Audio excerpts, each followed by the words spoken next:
যেদিন আমার বিয়ে হয়েছে ওর সাথে ফার্স্ট নাইটে হচ্ছে আহাদ আমার সাথে থাকতে যাবে, এটা নিয়ে ঝামেলা করছে তিশা, ঠিক আছে? তো তুই ঝামেলা যখন করবি তাহলে তুই বিয়ে করাইলি কি জন্য? ঠিক আছে, তো তুই বিয়ে করাইলি কি জন্য? তারপরে জোর করে ঝগড়া ঝামেলা করে আহাদ গেছে, ঠিক আছে? যাওয়ার পরে আহাদের সাথে আমার ফিজিক্যাল রিলেশন হয়েছে।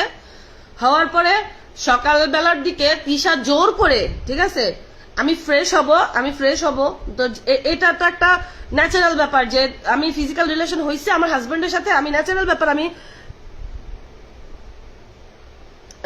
ন্যাচারাল বিষয় যে আমি আমার হাজবেন্ডের সাথে যেহেতু ফিজিক্যাল রিলেশন হয়েছে আমি গোসল অবশ্যই করব, ফ্রেশ অবশ্যই হব, ঠিক আছে? আমি কোনো জামা কাপড় আমি নিয়ে যাই না, আমি তাহলে জামা কাপড়টা চাইবো কার কাছে?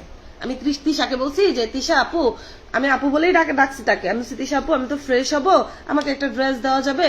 বলছে হ্যাঁ হ্যাঁ শিওর নাও বলে আমাকে একটা ড্রেস বের করে দিছে, বলছে আমার ওয়াশরুমে যাও তুমি, আমাকে বলতেছে সকালের দিকে আমার ওয়াশরুমে যাও তুমি। আরে ভাই আমি ফিজিক্যাল রিলেশন করছি, গোসল করবো না? আমার এই গোসল নিয়ে পর্যন্ত ওরা খোটা দিছে। তুই কি বুঝাতে চাচ্ছিলি যে আমার জামাই তোর সাথে থাকছে, তুই এজন্য তুই গোসল করছিস? এটা বুঝাতে চাচ্ছিলিস? তোরা এসব করছে, ওইটা করছে, এটা করছে, বাড়ির মানুষকে বোঝানোর জন্য তোরা গোসল করছিস? আরে তোরা হচ্ছিস নোংরা, তোরা ফিজিক্যাল রিলেশন করে গোসল করস না, তোরা গোসলের দরকার পড়ে না। কিন্তু আমি খারাপ হইলেও পতিতা হইলেও আমি গোসল করছি, ঠিক আছে? আমি গোসল করছি। তারপরে তিশা আমাকে জোর করে তিশা আমারে 2-3টা ঘুমের ওষুধ ঘুমের ওষুধ না, পিল, আমার 2-3টা পিল একসাথে খাওয়াইছে যাতে আমি কনসেপ্ট না করি, ঠিক আছে? আমি যেন হচ্ছে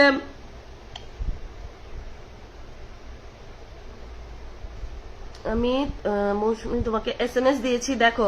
আচ্ছা আপু আমি দেখে নিবো, লাইভ ফ্রেশ করে আমি দেখতেছি, ঠিক আছে? জোর করে তিশা আমাকে 2-3টা হচ্ছে দিছে, পিল খাওয়াইছে, ঠিক আছে, যাতে আমি কনসেপ্ট না করি, যাতে আহাদের বাচ্চা আমার পেট, কারণ ওরা তো আমাকে মানে থাকতে দিবে না, যদি আহাদের বাচ্চা আমার পেটে আসে তখন হচ্ছে ওইটা নিয়ে আবার আমি যদি অন্য কিছু করি, সেজন্য আমার জোর করে ও 2-3টা পিল খাওয়াই দিছে যাতে আমি কনসেপ্ট না করি। 2-3টা পিল খাওয়াইছে আমাকে, বুঝেন? অতগুলো মানুষের সাথে আমি একটা মানুষ কিভাবে পারতাম ভাই বলেন আপনারা? আমি এখন লাইভে আসছি এটা ক্লিয়ার করার জন্য যে কালকে তো আমি ভালোভাবে কথা বলতে পারতেছিলাম না, আমি এত মানে অসুস্থ ছিলাম, এখনো আমি অসুস্থ, আমার বাচ্চাটা এখনো স্টিল নাও ঘুমায় নাই, দেখেন ভয়ে আমার ছেলেটা কাতরাচ্ছে যে না আমি ঘুমাইলে ওরা আমাদেরকে গুম করে ফেলবে।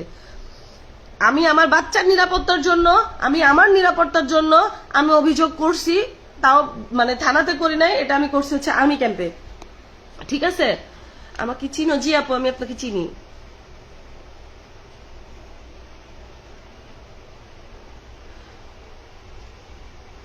আর কি করে ধরেন আমি তো আমার 6 বছরের বাচ্চা যাতে বাবা পায় আমি সেজন্য গেছি, ওরা কি করে ওর 2-3টা বাচ্চা তো বাহিরে আয়াত মানে আয়াস, তারপরে যে আরো 2টা বাচ্চা ওরা তো বাহিরে।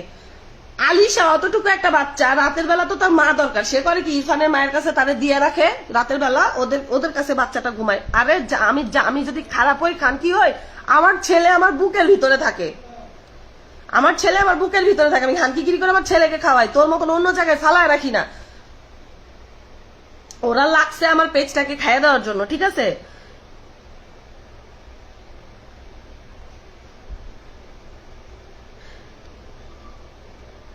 হ্যাঁ আপু আমার ইউনুস ওরা আমারে দিয়ে এসবই করাইতে চাইছে, ঠিক আছে? যদি কেউ পতিতালয় খুঁজে না পান, ঠিক আছে, যদি কেউ পতিতালয় খুঁজে না পান তাহলে তিশার বাসায় যাবেন। তিশার বাসা হচ্ছে একটা পাক্কা পতিতালয়, ঠিক আছে? ওইখানে একটা মানুষ তো ভদ্র পোশাক আশাক পরে না, এতগুলা ছেলে পেলে বাসাটার মধ্যে ভদ্র পোশাক আশাক তো পরেই না, ঠিক আছে? বুক বের করে ওদের সামনে ঘুরে বেড়ায়, নাইটি পরে ঘুরে বেড়ায়।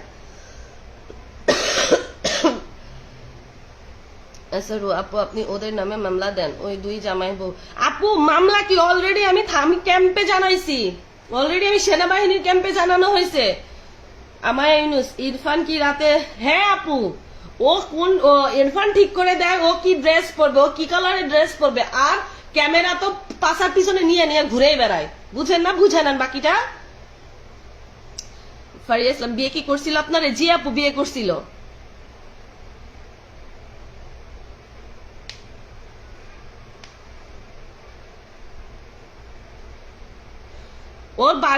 ওর বাড়ি একটা পতিতালয়, ঠিক আছে, ওর বাড়িতে একটা মানুষও ভদ্র পোশাক আশাক পরে না। দেখেন না 4-5টা ছেলে নিয়ে সেদিন কেমন একটা ভিডিও ছাড়ছে, আঙুল দেখায় দেখায়।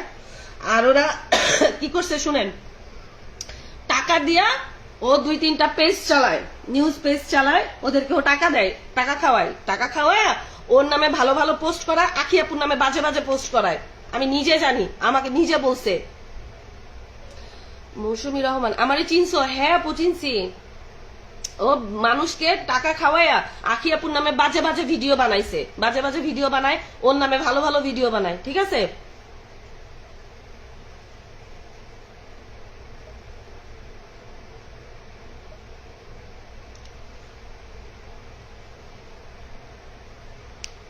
জি নিয়ে আলাম। কাকে ঠিক করে দেয় ড্রেস পরার কথা? তিশাকে। ঠিক আছে,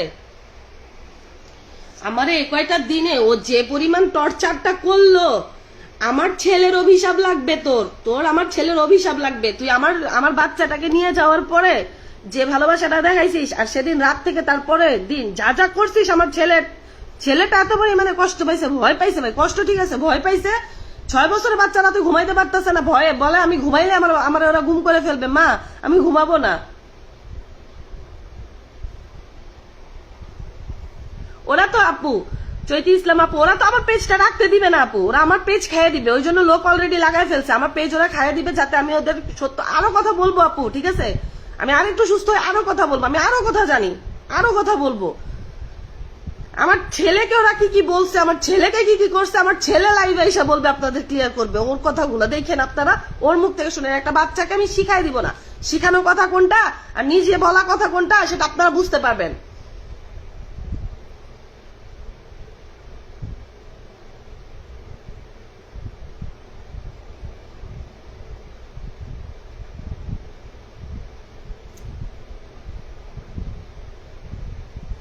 আরে ভাই জঘন্য একটা লোক। ঠিক আছে, আমার সাথে আমার কাছে পাঠাইছে, পাঠায় নিজেই ঝগড়া করে ফুলে পাইকে রইছে। ঠিক আছে,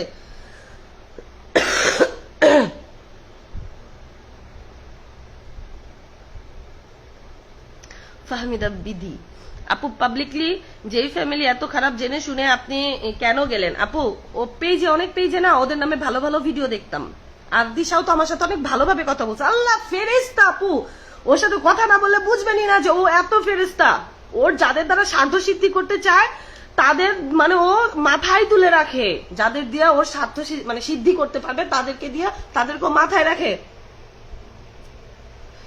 তোমার লাইভ, সামান্তা শিকদার, তোমার লাইভ অনেক ভাইরাল হচ্ছে, এই জন্য ওদের মাথা গরম। হ্যাঁ এই জন্য লাগছে আমার পেজটা নষ্ট করার জন্য।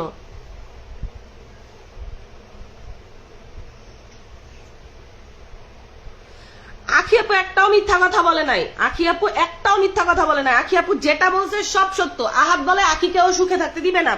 হ্যাঁ, আখিকে নাকি ও সুখে থাকতে দিবে না। আখির মানে আখির পেজ তো বারবার ওই টাকা দিয়ে নষ্ট করাচ্ছে। আখি আপু বুঝতে পারে কিনা আমি জানি না, তবে আমি নিজে সাক্ষী। আখি আপুর পেজটা ও বারবার নষ্ট করায়। আর যে বাসার কতগুলা ফোন, ওদের যে ফেক আইডি, ফেক পেজ কতগুলা, আল্লাহ মালিক জানেন। আমি যে এই কয়দিনে যে কয়টাগুলো দেখছি। ঠিক আছে, আর আমাকে যে মানে গুম করার হুমকি দিছে, আমাকে দিয়ে ব্ল্যাঙ্ক পেপারে সিগনেচার করা, আমার নামে মামলা দিয়ে দিছে, আমি ওইগুলো সব কমপ্লেন করছি। ঠিক আছে, ওরা আমাকে পুলিশের ভয় দেখাইছে। আমি ওরা আমাকে ডিএইচএস এর ভিতরে আমার কোন বাপ আছে আমাকে বাঁচানোর জন্য এটা বলছে।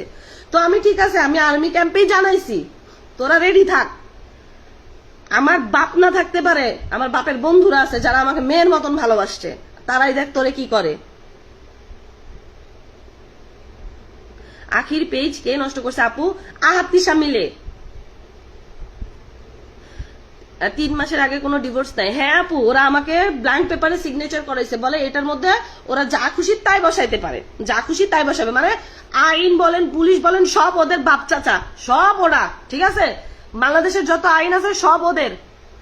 জামাই রাইখা ভাগনারে দিয়া লাগাইছে, সে সব আইন কিনা রাখছে। আমি এখন লাইভে ওপেনলি কি বলবো আমি বুঝতে পারতেছি না। আরে আমি যদি পতিতাও হই না, আমি যদি দেহ ব্যবসা করে খাই, 10 জনের সাথে যদি কথা বলে টাকা ইনকাম করে থাকি না, তাও তোর মতন না রে, যে একটা বাচ্চাকে আমি মানে জিম্মি করব। তুই কত বড় একটা ক্রাইমের মতন কাজ করছিস, আমাদেরকে জিম্মি করে।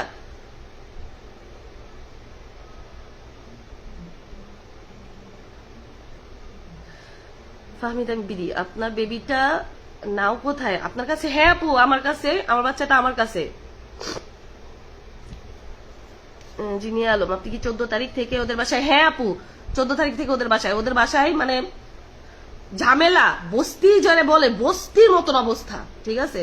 ও ভিডিও করার জন্য হয়তো বা একটু ক্লিন করে ভিডিও করে, কিন্তু বস্তি মানে ওই ফ্ল্যাটের মালিক যে কিভাবে ওদের ভাড়া দিচ্ছে আমি জানি না, একদম বস্তি, কুত্তা কামড়া কামড়ি করে।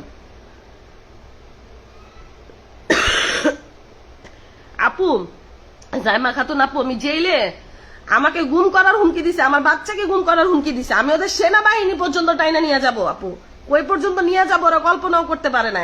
আমারে সারাটা রাত টর্চার করছে, সারাটা রাত আমাকে দিয়ে বলায় নিছে ভিডিওতে যে বল স্বীকার কর, ঠিক আছে? ওদের ভয়েসটা শোনা যাচ্ছে না, শোনা যায় না ভিডিওতে। আমাকে যেটা বলতে বলছে, আমাকে বলতেছে তুই প্রতিদানের ব্যবসা করিস, বল। আমার বাচ্চাকে বাঁচানোর জন্য আমার তো তখন বলতে হবে, কারণ ওরা তো আমার বাচ্চাকে ওই সময় জিম্মি করে রাখছে, আমার বাচ্চাকে ওরা গুম করে ফেলে। তুই তিশা এইভাবে আসতেছে, তুই জানিস আমি যে তোকে তোর বাচ্চারে এখনই গুম করার ক্ষমতা রাখি, তুই জানিস আমাকে, তুই চিনিস আমাকে।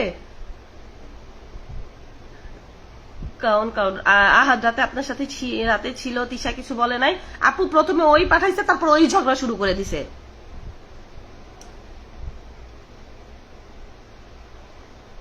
বিয়ে করে আবার বাসা থেকে বের করে দিছে কেন? ওইটাই তো বলতেছি, বিয়ে করে বাসা থেকে কেন বের করলো?